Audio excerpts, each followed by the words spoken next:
SSLC ಮತ್ತು PUC ಪರೀಕ್ಷೆಯ ದಿನಾಂಕವನ್ನು ಪ್ರಕಟ ಮಾಡಲಾಗಿದೆ. ಅದಕ್ಕೆ ಸಂಬಂಧಪಟ್ಟ ಹಾಗೆ ಒಂದು ವರದಿ ಬರ್ತಾ ಇದೆ.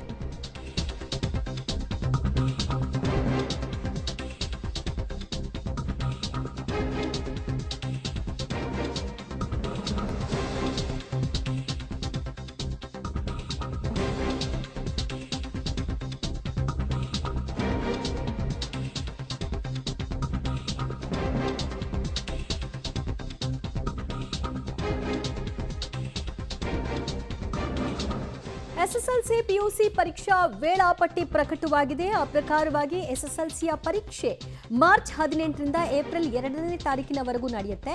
ಅದೇ ಪಿಯುಸಿ ಪರೀಕ್ಷೆ ಫೆಬ್ರವರಿ 28ರಿಂದ ಮಾರ್ಚ್ 17ರವರೆಗೂ ನಡೆಯುತ್ತೆ. ಅದರ ಪ್ರಕಾರವಾಗಿ ಯಾವ್ಯಾವ ಸಬ್ಜೆಕ್ಟ್ಸ್ ಯಾವ್ಯಾವ ದಿನಾಂಕದಂದು ಇರುತ್ತೆ ಅನ್ನೋದರ ಬಗ್ಗೆಯೂ ಕೂಡ ವೇಳಾಪಟ್ಟಿಯಲ್ಲಿ ತಿಳಿಸಲಾಗಿದೆ. ಹಾಗಾಗಿ ವಿದ್ಯಾರ್ಥಿಗಳು ಆತಂಕ ಬಿಟ್ಟು ಪರೀಕ್ಷೆಗೆ ತಯಾರಿಯನ್ನ ನಡೆಸಿಕೊಳ್ಳಬಹುದಾಗಿದೆ. ಮಾರ್ಚ್ನಿಂದ ಆರಂಭಗೊಳ್ಳುತ್ತೆ ಎಸ್ಎಸ್ಎಲ್ಸಿ ಪರೀಕ್ಷೆ.